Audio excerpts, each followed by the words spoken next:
the best way to start is when I was 14 years old, I was influenced by NWA rap group, which we all was influenced by. I stole my mom's car, drove out to California trying to get down with Easy and Ruthless Records. I didn't end up getting down with Ruthless, so music is something that's been a generational thing in my family. I ended up getting down with the Crips, brought it down to the west side of Fort Worth and started the first Crip gang on the west side of Las Vegas Trail in the late 80s. Since that time, it's been a multitude of things. Fort Worth became the murder capital of the nation per capita from 89 up to 91. I was on front line then. I know all the original brothers who started banging out here. And so at some point in time, I started to, banging at Tupac, banging Ice Cube when he left NWA, and I got more political. I started to think about the stuff that we was doing off in the neighborhoods to ourselves. Didn't really know nothing, but I just knew we was doing something destructive to ourselves.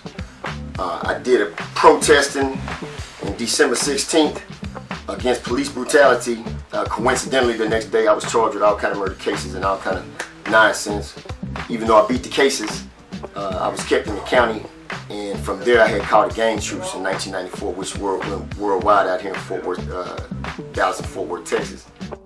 They come in handcuffs and chains, gang members tired of bloodshed on the streets. It's about the kids and our elders now. We got our elders in house scared to come outside. They fought so hard and died so us just to have education. We didn't respect it. We didn't understand it at one point in time. We understand that now. The truce is not an overnight miracle. Abdul Chappell says he wanted peace for some time, but the pressure on the street was too much. There was an animosity there where I couldn't go to Stop 6 and try to talk to them about no truce at one point in time. So it took coming to jail and meeting them as individuals in jail to talk to them about this.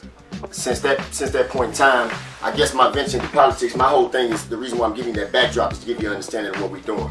Collectively, as individuals on this planet, I believe that we all have some type of purpose down here on the planet. Me, I believe my purpose down here is to interconnect different tribes. I don't call Crips and Bloods, GDs, and Vice Lord gangs. I call them tribes, just like Mandingo, Ashanti, Fulani, Mandinka, Azteca, Toltec, Mayan, and Incan. It's just a tribal thing. You got brothers got tribal colors, they got tribal language. Somebody say cuz, some say blood, some say people, some say folk.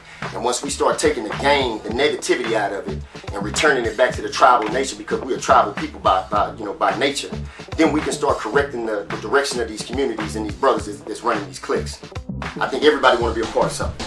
You know what I'm saying? You got brothers that's part of the Boys and Girls Club, police academy, whatever it may be, basketball teams, football teams. So it's no different. I don't think that gangs tribes should be a negative thing if you change the direction of it. I ain't trying to justify nothing. I'm just saying if you change the direction of them, then 50% of the cause is already taken care of, because we do need to unify our neighborhoods. So instead of bashing these brothers, what I've been doing is trying to reach out to brothers and change the direction of it. So I started Guerrilla Records back in 1997. It was the first independent record label out here in Fort Worth that had actually brought Bloods and Crips together and some of my SA homies together. And we was mobbing, doing shows, 40, 50 deep on both sides, 40 Crips, 40 Bloods. And I believe that it shocked and kind of terrified the city because they didn't know what was going on. I didn't know much about the counterintelligence program at the time. I started to learn later on down the line how they destroyed the Black Panthers, how they destroyed a lot of the Black nationalist movement. I got real deep off in South African history when I was in prison. Did 3 bids, not proud of it, but I am thankful to God that I was able to survive the things that I've been through, because it allows me to connect with the youth today. Been shot 6 times, back of the head, bullets in my body, got stabbed wounds from prison riots. So I'm one of those type of brothers who believe that when you see a lot of death and you see a lot of foolishness, senseless violence, it humbles your spirit. You know what I'm saying? Because you're thankful day to day just for waking up with your 5 faculties of sight, sound, smell, taste, and touch. I'm happy and I'm a peaceful type of brother. But at the same time, I know it's business down here. I believe it's a spiritual war going on out here in the world. I believe we, like Jesus said in Matthew 12 and 30, either with us or against us. He said you either gather or scatter. It's one or the other in our community. We got to start doing something for ourselves. Guerrilla Records spawned off, and I ended up being on the run and connecting with brothers in Cali, Chicago, Memphis, Wisconsin, doing the same thing I was doing out here, but we were using the music as a means to connect our tribes. After I went to trial and got caught up, got to 20 years, the entire time I was incarcerated, I had to stop tripping and stop blaming everybody else. I had to start looking at myself and saying, look man, I got to start taking some type of individual responsibility for my decisions. I got set up, but at the same time, didn't nobody tell me to be around the same people when I got home. And so, one of the things that I'm saying about that is that once I started accepting my individual responsibilities, I could utilize my time better. When I got in, I was bitter. I was trying to, I wanted to knock everything down when I came home. Old heads pulled up on me and said, brother, you got a lot of potential. You need to learn how to channel that energy. And so they taught me how to do the time. And so I got my associate's degree while I was down there, got my paralegal's license. I wrote 9 books. I got 6 of them up. I had 6 books published before I even hit the streets. Tons of music. The Curb Server clothing line, which you see a brother on right now. But the thing that I'm proud of the most are the 3 nonprofit organizations: Ruby, Build a Better Hood Foundation, the Transitional Point, United Hoods of America, Plex Mob. All over the one thing about the federal system is that you're in the system with people from all over the world. It ain't like in the state joints, you just in there with people from your state. You're in the system with people from all over the world. So I started to network with other dudes. I started to listen and absorb information from dudes that had played the game different from different places. I come to find out we all have a similar thing in common, man. We want better opportunities. We want, equal housing. We want to have our children having something better in life. And so that became the point that we came together on. United Hoods of America is a platform that I built, me and a brother named Papa Jenkins out there at Baltimore, that I built it. I started to check the music game out. You can't make no money these days if you can't tour. It ain't like it used to be selling CDs. Everything's digital. A lot of these dudes can't tour because they ain't who they say they is. They hit Chicago, somebody robbing them. They leave out of their state and go to somewhere else, somebody robbing them because they're not who they say they is. And so what we did was we set up green zones. Right now we got 15 different states riding with us. And so people will be able to get safe passages through these areas because the dudes who have the chapters are all credible dudes from the streets. They day one dudes, reputation's impeccable. And what we're doing is setting up areas to where you can come into the United Hoods of America chain, and we're growing daily. You can do your shows, get you some money, eat out somebody's backyard, but we paying homage back to whatever city we come from. I'm not gonna come to your backyard, take money from your neighborhood, and not give some type of contribution back. So we're gonna be talking to the schools, talking to the kids. We're gonna be doing things off inside the neighborhoods when we're going into those areas. And that's from the nonprofit aspect. And then from the business side, like I said, you have safe passage through states that you wouldn't have safe passage on. And that's up in effect right now.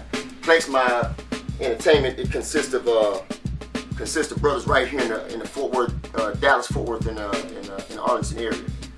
Metroplex Mafia is what the name of the group is. Plex Mob is short. We got 6 Deuce, Sweet Beanie Ray, Percy Demerson, Tick the Untouchable, Osama the Great, Dion. I mean, it's a whole cast. Sloan, Bowleg, a whole bunch of different brothers in Dallas, and we're getting the brothers from Arlington right now. What I wanted to do was, all these brothers got individual fan bases. You put them off inside one super group, you got a collective body of fan bases. You getting to be exposed to everybody else's fan bases who was just listening to him cross collaborate. And so we just trying to lock the city down, man, because Dallas and Fort Worth had never really been together, you know what I'm saying? I ain't reinventing the wheel. There's been plenty of compilation, but the thing that's different about us is that we dudes is out here to get respect in the streets. And I think that matters, you know what I'm saying? If you got dudes who know that you're thorough and your word is your word, then people are more willing to support you out here. And so that's what we on as far as with Plex Mob, man. We got a lot of new stuff coming up, a lot of new youngsters that's coming out of the groups too. And we just paying homage, man, because this is something that's an obligation to us. It's not optional. You know what I'm saying? We spend a lot of time destroying our hoods, put a lot of work in on some foolishness. I mean, if we can be 360% behind, foolishness and destroying each other, we should be adamant about pulling each other up, building each other up. And so that's basically what it is as far as what we're doing out here with Plex Mob, man. I got three new books about to come out: Chronicles 2, Resurrection 2. Resurrection of a Dying Breed is a must read. I ain't saying that because I wrote the book. I'm just saying if you really want to get your game right and get things straight on how to, if you doing certain things in life and you want to do it the right way, the book is a timeline of events, mixing fact and fiction, but just showing how we need to unify in the neighborhoods, man. How we need to bring some things together and work for the best interests of our kids and our youth. You know what I'm saying? Because if y'all serious about doing something out there, if you really been out in these streets, you don't want your kids in them. You don't want nobody else's kids in them if you real. So any of you dudes out there that's professing y'all OGs and day ones and things of the such, we got to do better for our communities, man. We can't keep pointing the finger at everybody else, man. It's 2016. We can do everything that anybody else can do. And no conditions of people gonna change till they change the conditions of themselves. So that's what Chappell Publishing is about, man. When I first came home, they was like, oh, you're a convicted felon, you can't get in these schools. The Emoji Brothers got me a big shout to the Emoji Brother family. They got me into the schools, man, and you know, once they started seeing a brother connecting with them kids, you know, because I understand, I was raised in correctional facilities. You know, I'm 42 years old, man. 21 years of my life been in correctional facilities, from TYC to TDC to the feds. I ain't proud of that, but I thank God that He's allowed me to use it to connect with these kids and try to stop them from that. This is Curb Server clothes. Yeah, these are just a couple items from the Curb Server line, man. You know, what I did was, like I said a minute ago, we putting clothes out there to complement the brothers' tribes. There's something in my book that I have read. It's called it says, he who controls images controls minds. And he who controls minds is worth little or less about how big you is, how big you are, how much weight you lift, how much money you got, how many gats you got, how many straps you got in your house. Because if I can control how you perceive yourself, if I can control your image of how you perceive yourself, I can control your destiny before you even know what your destiny is. And so you got somebody out there who's running Hollywood, running all the TV stations, running the media, and they're controlling the images that we are projected in our neighborhoods. That's why kids is acting the way they act, and that's why we follow and emulate what we do.